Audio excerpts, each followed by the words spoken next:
सावन के महीने की जो अष्टमी होती है, शिव महापुराण की कथा में और देवी भागवत में वर्णन मिलता है। देवी भागवत में और शिव पुराण में वर्णन मिलता है। अष्ट सिद्धि नवनिधि 64 योगिनी सारी विद्या नव देवी सब सावन के महीने की अष्टमी तिथि के दिन महादेव से मिलन करने आती हैं। भगवान देवाधिदेव महादेव 11 रुद्र के रूप में, 12 ज्योतिर्लिंग के रूप में, सहस्त्र नामावली के रूप में शिव उनसे मिलते हैं। वो समय होता है प्रदोष का समय, शाम का समय। जब सावन के महीने की अष्टमी तिथि पड़े, चाहे वो उजाले की पड़े चाहे अंधेरे की पड़े, अष्टमी तिथि पड़े, शाम के समय 2 दीपक, एक लंबी बत्ती का एक गोल बत्ती का, शिव के मंदिर में अपनी कामना कर कर, जो बच्चों को अच्छी नौकरी चाहिए या कोई बीमारी का हल चाहिए या धन की कमी है या कोई समस्या है, एक लंबी बत्ती किसके लिए है? जम के बोलो, देवी के लिए। गोल बत्ती किसके लिए है? देव के। 2 बत्ती घी की, गोल बत्ती को जलाओ पहले, फिर लंबी बत्ती का जो दिया हो उसकी बत्ती का मुख गोल बत्ती की ओर हो, वो बत्ती अपनी ओर नहीं हो। समझ में आ रहा है ना सबको? जो बत्ती होती है, जब भोलेनाथ जी को भी मालूम है आज ये वाली कथा बाजेगा जब ये दिया आ गया हो। ये जो बत्ती का मुख है, देखो ये दिया, ये लंबी बत्ती, ये गोल बत्ती, तो ये जो गोल बत्ती है आपने यहां जलाई, और ये लंबी बत्ती जो है ना, इसका मुख गोल बत्ती की ओर हो। 64 योगिनियां, अष्ट सिद्धि, नवनिधि, नव देवियां, सारी विद्या। शिव जी की जो गोल बत्ती है, शंकर क्या है? ज्योतिर्लिंग, ज्योतिर्स्वरूप। मां दुर्गा क्या है? ज्योति स्वरूपा। क्या कहते हैं? ज्वाला महारानी की, ये ज्योति के रूप में। जब हम गोल बत्ती के सामने अष्टमी के दिन प्रदोष के समय पर लंबी बत्ती का दीपक, पहले गोल बत्ती का दिया जलाया, फिर ये लंबी बत्ती का मुख उधर की ओर कर कर दीपक को जब हम प्रज्वलित करते हैं और अपनी जो कामना दोनों दीपक के सम्मुख में करते हैं, वो कामना पूर्ण होकर ही रहती है। पर करना क्या है? दोनों अष्टमी पर, सावन के महीने में जो उजाले पक्ष की अष्टमी आएगी उस पर भी करना है, और जो अंधेरे पक्ष की आएगी उस पर भी करना है। बड़ी सुंदर दीप बनाया है, जोरदार ताली बजाओ जिसने बनाया।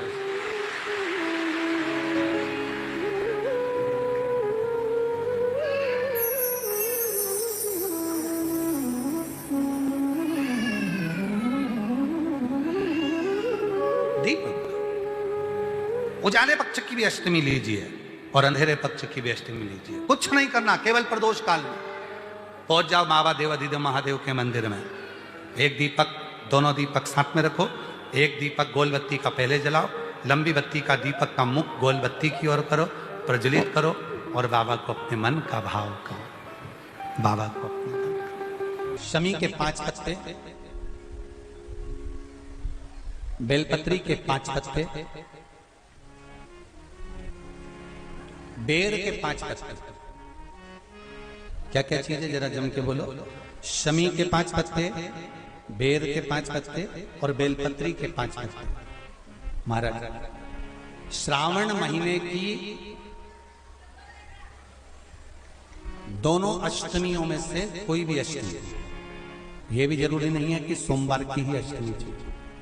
श्रावण महीने की दोनों अष्टमियों में से कोई भी अष्टमी को बेर के पत्ते पर लाल चंदन, बेलपत्री के पत्ते पर पीला चंदन, शमी के पत्र पर केवल कोई चंदन लगाने की जरूरत नहीं, सादा, केवल एकदम कुछ भी उसमें लगाकर नहीं, सिंपल। पहले लाल चंदन वाले पत्ते, फिर बेलपत्री के पत्ते, फिर शमी के पत्ते शिवलिंग के ऊपर समर्पित कर कर उसको उठाकर वापिस लाकर बेलपत्री के पेड़ के नीचे ही 1 लोटा जल समर्पित कर कर पहले पत्ते चढ़ा देंगे, फिर लोटा भर जल समर्पित कर देंगे।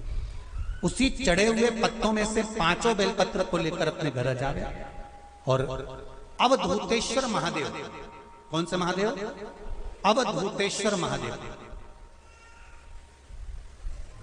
ये अवधूतेश्वर महादेव कौन से हैं? आपको कथा में कई बार वर्णन करा गया है। शंकर भगवान को क्रोध आया, ब्रह्मा जी ने क्रोध को लिया, समुद्र में डाला। उस रूप को क्रोध का एक रूप था, क्योंकि जो मदिरा पान करने वाले होते हैं, व्यसन करने वाले होते हैं, गलत काम करने वाले होते हैं, इनको सुधार करे जाओ। जितना तुम समझाओगे ये उतना आग बबूला होंगे। तुम बच्चों से कहोगे गलत लड़के के साथ रहना मत रहे, तो और ज्यादा क्रोध करेगा, और चिड़चिड़ करेगा, और अपशब्द कहेगा। तो ये क्रोध को संयमित कर देगा। अवधूतेश्वर महादेव, अवधूतेश्वर महादेव का स्मरण कर 5 पत्तों को लेकर आइए। कुछ समय बाद जैसा जैसा समय की अनुकूलता मिले, आप किसी मदिरा का पान करने वाले या किसी व्यक्ति को वो पत्ते दोगे या प्रसाद के रूप में दो तो अच्छी बात है, नहीं तो उस पत्ते का थोड़ा थोड़ा भाग भी प्रतिदिन मात्र 21 दिन तक अगर थोड़ा थोड़ा भाग भी दे दिया जाए तो धीरे धीरे धीरे धीरे मदिरा पान, व्यसन, गलत आदतें छूटना प्रारंभ हो जाती है और वो शंकर की शरणागति ग्रहण करते हैं।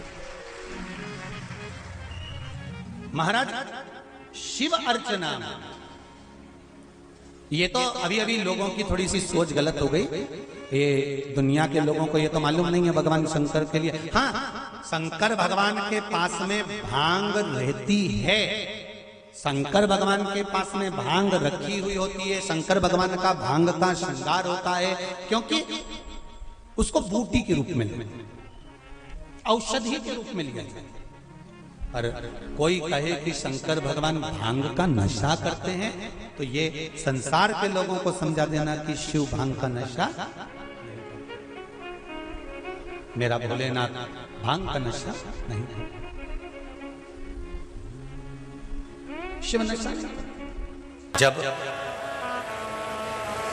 आप किसी कार्य के लिए आगे बढ़ रहे हो और वो कार्य हो ही नहीं रहा, बहुत प्रयास कर लिया आपने और वो काम हो ही नहीं रहा, अथक प्रयास कर कर थक गए, तब घर से जब निकलो तो एक विचार कर कर निकला, मुख से कहकर निकलना कि आज मैं इस कार्य के लिए जा रहा हूं और मेरे साथ मेरा महादेव जा रहा है। कौन जा रहा है? महादेव जा रहा है। वापिस आओगे, ज्यादा से ज्यादा ये होगा 15 दिन, 20 दिन, 25 दिन, 30 दिन लगेंगे।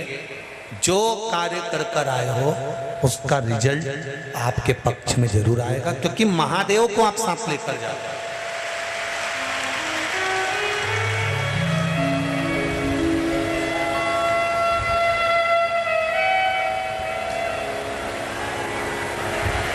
अगर हमने किसी की निंदा कर दी है, हमने किसी की निंदा श्रवण कर ली, हमारे मुख से हमने अपशब्द कह दिया, हमारे मुख से हमने किसी को ताना दे दिया, हमारे मुख से हमने किसी को गाली दे दी, हमारे मुख से हमने किसी को आड़ा टेढ़ा बोल दिया, तो दिन भर में कम से कम 3 बार या तो गंगा जी का स्मरण कर लेना चाहिए, हर हर गंगे, या फिर नर्मदे हर, और अगर ये भी नहीं कर सकते तो हर हर महादेव। 3 बार मात्र स्मरण कर लेने से जीव के मस्तक का जो पाप है वो क्षीण होने लगता है। समाप्त। तीसरे नंबर पर है भोले शंकर।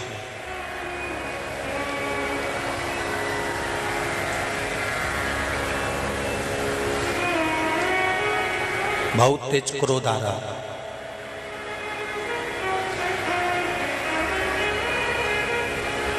दो निर्णय पर आप बैठे हुए हो। एक मन कर रहा है इस लड़के से शादी करूं कि इस लड़के से शादी करें, इस लड़की से ब्याह करें कि इस लड़की से ब्याह करें, किराने की दुकान डालें कि जनरल स्टोर डालें, इस जगह पर नौकरी करूं कि इस जगह पर नौकरी करूं। उस समय पर जब 2 नाव सामने खड़ी है और एक नाव पर सवार होना है, उस समय पर एक बेलपत्र लेकर, भोले शंकर का नाम लेकर, एक बेलपत्र लेकर, भोले शंकर का नाम लेकर, बेलपत्र के पेड़ के नीचे ही रखकर निर्णय ले लिया करो। वो निर्णय तुम्हारा सफल होगा, कभी भी निष्फल नहीं। एक बेलपत्र का बल कितना प्रबल है, स्कंद पुराण भी कहती है कि बेलपत्र का एक पत्ता, मात्र केवल एक बेलपत्र का पत्ता हमारे जीवन में सुख प्रकट कर देता है। दुनिया का कितना भी दरिद्र व्यक्ति हो, चाहे दुनिया का कोई व्यक्ति ऐसा हो जिसका कभी व्यापार चलता ही नहीं हो, उसने 50 बार बदल के देख लिए, फैक्ट्री चली नहीं रही, जिस काम को करने के लिए जाते हैं वो काम टल जाता है, आज की जगह कल, कल की जगह परसों, परसों की जगह नरसों, काम होता ही नहीं। बेटा बेटी का संबंध करने जा रहे हैं पर हो ही नहीं रहा।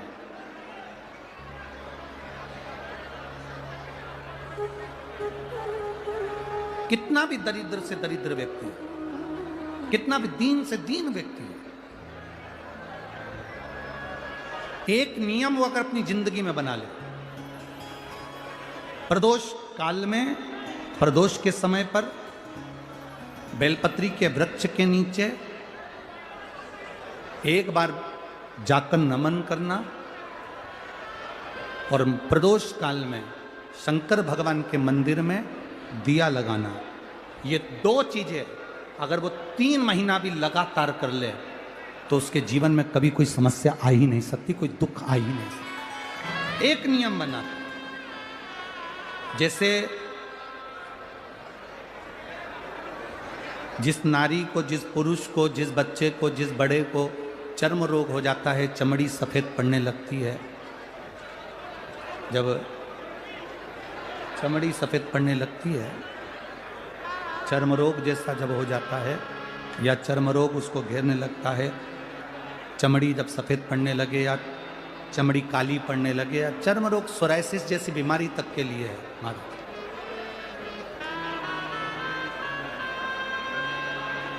बेलपत्री के वृक्ष के नीचे की मिट्टी, बेलपत्री के वृक्ष के नीचे की मिट्टी, उसको जिस पात्र के अंदर शिवलिंग बनाने के लिए हम गलाएं, जिस पात्र के अंदर हम शिवलिंग बनाने के लिए उसको गलाएं और शिवलिंग का निर्माण कर कर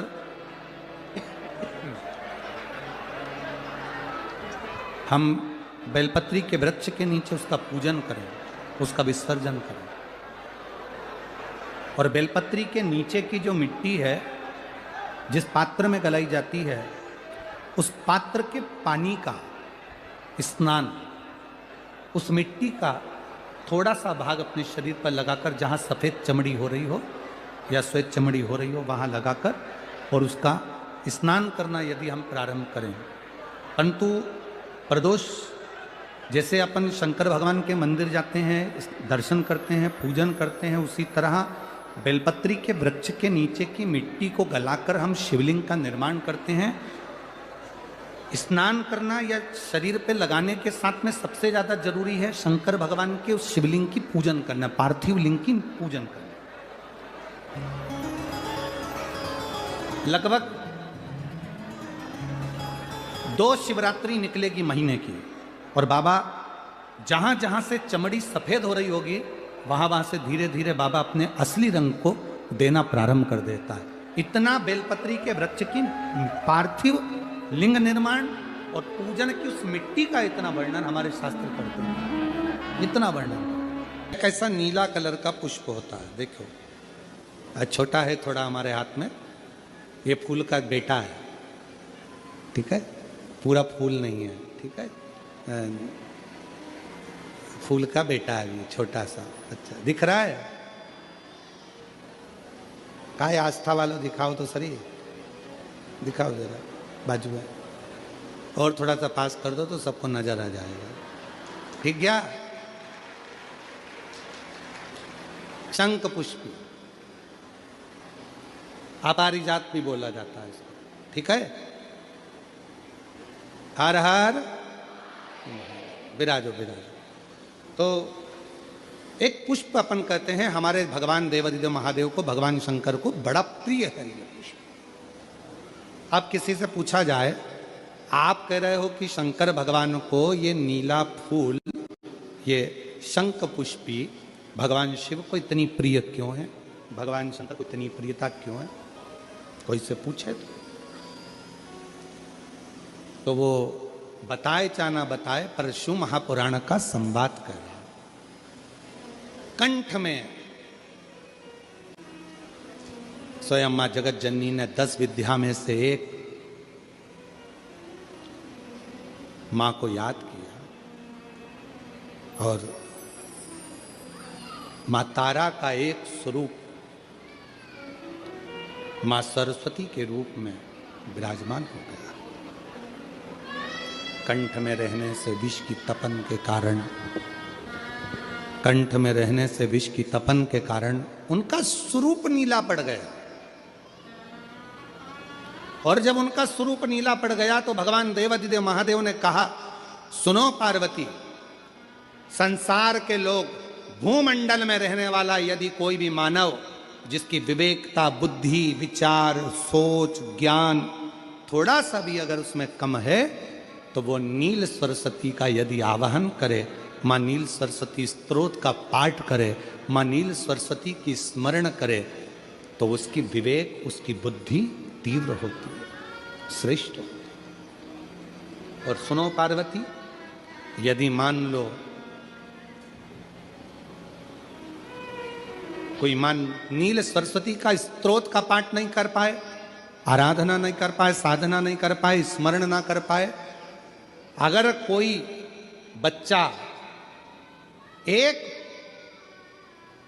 शंख पुष्पी पुष्प को समर्पित कर कर जलाधारी पर, और 1 लोटा जल यदि वो समर्पित करता है, और उस जल का आचमन कोई बच्चा नित्य प्रति करता है, तो वो बच्चा धीरे धीरे विद्वत्ता धारण करता ही जाता है। जो याद करता है वो भूलता नहीं।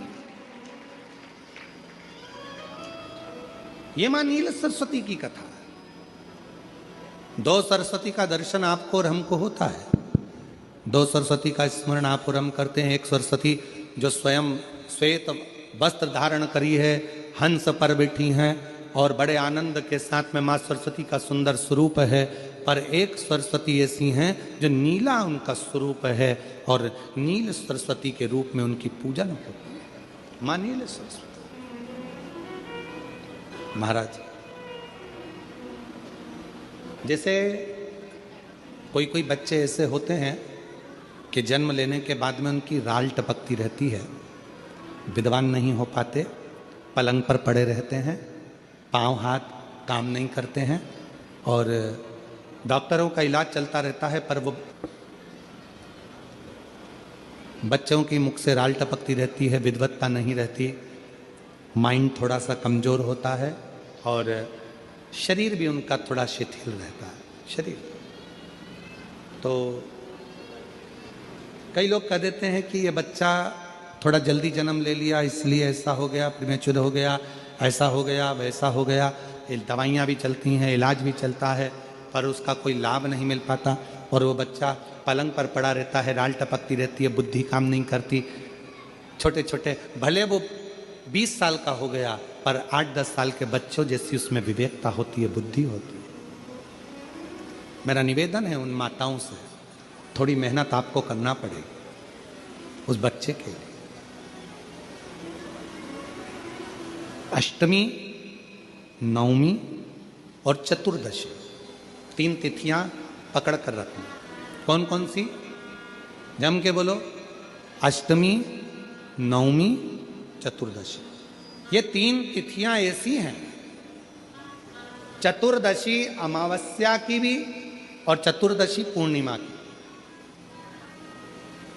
अष्टमी नवमी अमावस्या की भी और अष्टमी नवमी पूर्णिमा की। ये वो तिथियां हैं जिन तिथियों में मां नील सरस्वती का स्तोत्र का पाठ कर कर एक शंख पुष्पी पुष्प, एक अपारिजात का पुष्प जलाधारी पर रखकर 7 बार अगर जल का पात्र से जल चढ़ाया जाए और उसी जल को कटोरी में झेल लिया जाए, उस जल को 3 दिन तक लगातार यदि सुबह दोपहर शाम रोज उस बच्चे को देना चालू करिए, उसके हाथ पैर भी काम करना प्रारंभ करेंगे, उसकी बुद्धि भी काम करना प्रारंभ करेगी।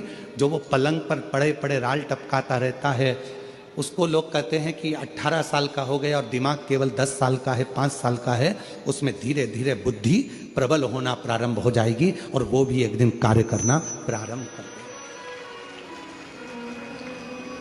जिसको प्रीमेच्योर बच्चे भी कहते हैं। लोग कहते हैं ये बच्चा जल्दी हो गया था, ये बच्चा बीमार पड़ गया था, बचपन में इसको कोई इंजेक्शन ऐसा लग गया था, बचपन में ऐसा हो गया था, बचपन में वैसा हो गया था, गर्भाशय का जल उसके मुख में चले गया था, तो ये बच्चे की ऐसी गति हो रही है। उस बच्चे के लिए अगर आपके आसपास के क्षेत्र में भी कोई बच्चा ऐसा है तो उसको माँ नील सरस्वती का स्मरण जरूर कराएं।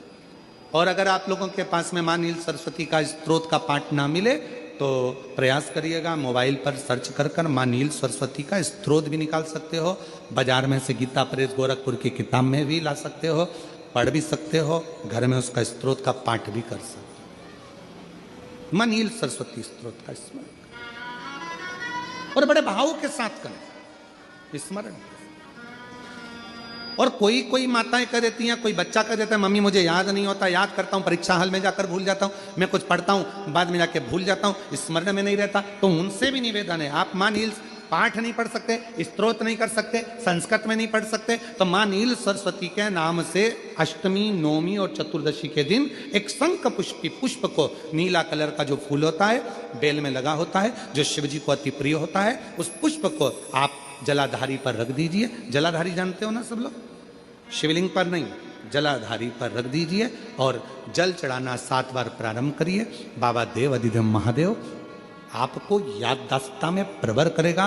परीक्षा हॉल में जितना तुम याद कर कर गए हो, अच्छी मेहनत कर कर गए हो, तो भूलोगे नहीं, तुम्हारी बुद्धि तीव्र होती चली जाएगी, प्रबल होती चली।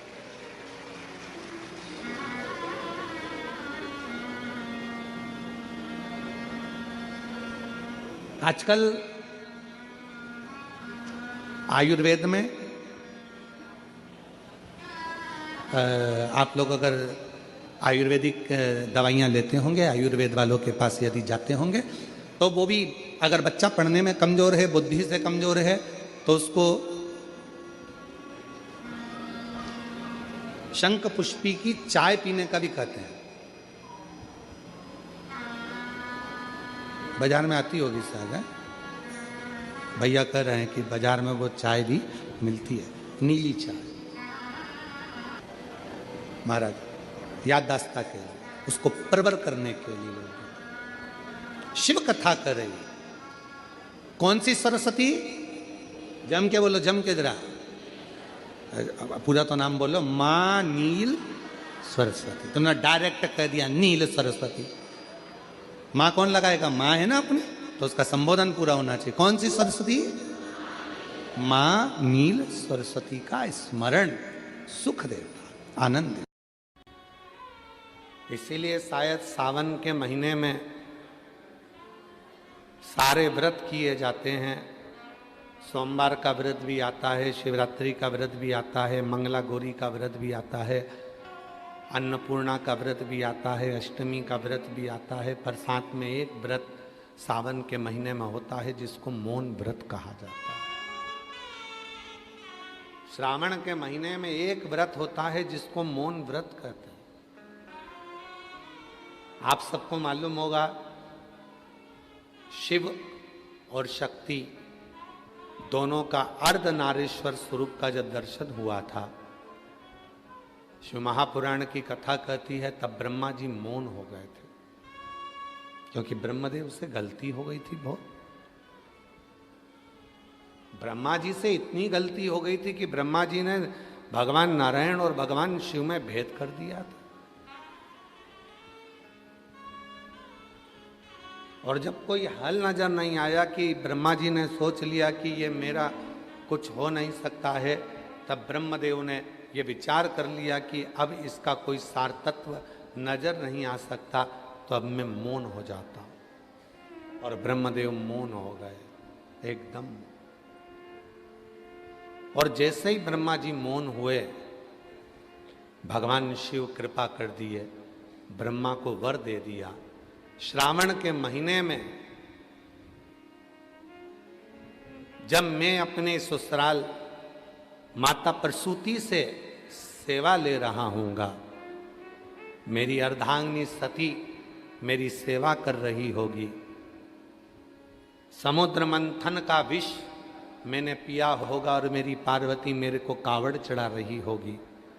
उस श्रावण के महीने में संसार में रहने वाला यदि मनुष्य एक दिन भी कुछ घंटों का भी यदि मौन व्रत धारण कर लेगा, शिव कहते हैं वो एक लोक नहीं अनेक लोकों का सुख भोग कर परम लोक को प्राप्त करेंगे। इसलिए श्रावण महीने में जितना कावड़ का महत्व है, श्रावण महीने में जितना कावड़ चढ़ाने का महत्व है, श्रावण के महीने में जितना 2 लोटा जल चढ़ाने का महत्व है, श्रावण के महीने में जितना शिव की अविरल भक्ति करने का महत्व है, उतना ही मौन रहने का महत्व है। पूरे महीने में एक दिन 2 घंटा, आधा घंटा, 15 मिनट, 20 मिनट, 1 घंटा, एक दिन, जितना भी हमसे बन सकता है उतना हमें मौन धारण करना चाहिए। एक दिन, हमें मालूम है पूरे दिन तो तुम मौन नहीं रह सकते और पूरे महीने भी नहीं रह सकते, तो कम से कम एक दिन मौन रहना, चुप रह, शांत। आप सबको मालूम होगा कि अगर कोई बच्चे के मुंह से दाल टपकती है, कोई बच्चा हाथ पैर से विकलांग है, बुद्धि से विकलांग है, उसका शरीर सही काम नहीं करता, कोई बहुत ज्यादा व्यसन में डूबा हुआ है, नशे में डूबा हुआ है, नशा छूट ही नहीं रहा है, पूरा घर किसी एक व्यक्ति को सुधारने में लगा है पर वो सुधर ही नहीं रहा है, तो यही पुरुष मृगा जो महाभारत में वन पर्व के अंदर जिसका नाम आया है, शिव जी का भक्त पुरुष मृगा, इसका नाम लेकर पीपल, एक पीपल का पत्ता और एक बेलपत्री का पत्ता, ये दोनों पीपल के पत्ते की नोक को बेलपत्री के पत्ते की नोक के साथ उल्टे हाथ में आगे करा जाता है, सीधे हाथ से शहद का पानी, पानी में थोड़ा सा शहद घुला हो, वो इस नोक पर, किनोर पर डाला जाता है शिव जी के ऊपर, शंकर जी का नाम क्या लिया जाता है? पुरुष मृगा। नाम देकर जब जल चढ़ता है उसको कटोरी में झेल लिया जाता है।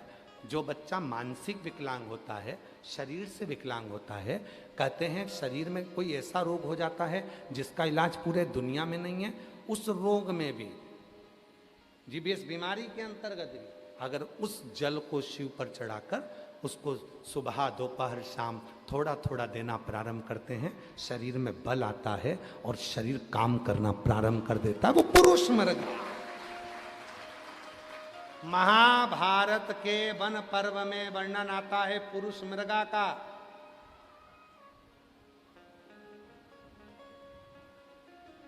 जिसका शरीर पुरुष का था, पांव मृग के थे, पांव मृग के थे, पुरुष मृग।